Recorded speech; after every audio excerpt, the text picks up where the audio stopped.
Article 12 ये बताता है कि स्टेट शब्द का मतलब क्या है, यानी fundamental rights. Part T article 12(35) में जब स्टेट लिखा है तो उसमें कौन कौन शामिल है। स्टेट में कौन कौन शामिल है? 1. Government and parliament of India, यानी सेंट्रल गवर्नमेंट और Lok Sabha Rajya Sabha. 2. Government and legislature of each state, यानी स्टेट गवर्नमेंट, विधान सभा राज्य परिषद। 3. ऑल लोकल अथॉरिटीज, जैसे municipalities, panchayats, district boards, improvement trusts इत्यादि। 4. Other authorities within India और under control of government of India, जैसे PSU, LIC, ONGC, BHL, statutory bodies, nationalized banks, IITs, IEMs, etc. Importance of Article 12. Fundamental Rights, Part 3. Citizens के वो state के against protect करते हैं, private individuals के against नहीं।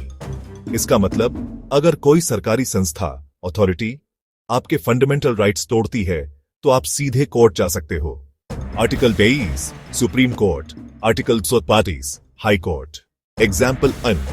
अगर कोई प्राइवेट पर्सन AAP को हरास करता है, यह फंडामेंटल राइट वायोलेशन नहीं, सिविल क्रिमिनल केस बनेगा। 2. लेकिन अगर police state authority illegally detain करती है, यह आर्टिकल 21 का वायोलेशन है, आप कोर्ट में जा सकते हो। Landmark judgments. 1.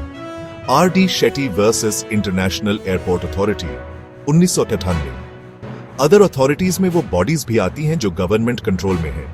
2. अजय हासिया केस 1980। अगर कोई इंस्टीट्यूशन गवर्नमेंट एजेंसी की तरह काम करता है तो वो भी स्टेट मानी जाएगी। 3.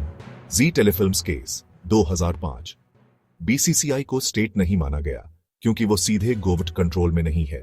Summary, easy line. आर्टिकल 12 बताता है कि फंडामेंटल राइट्स के लिए स्टेट में central and state government, parliament and legislature, local authorities और गवर्नमेंट कंट्रोल्ड बॉडीज सब आते हैं।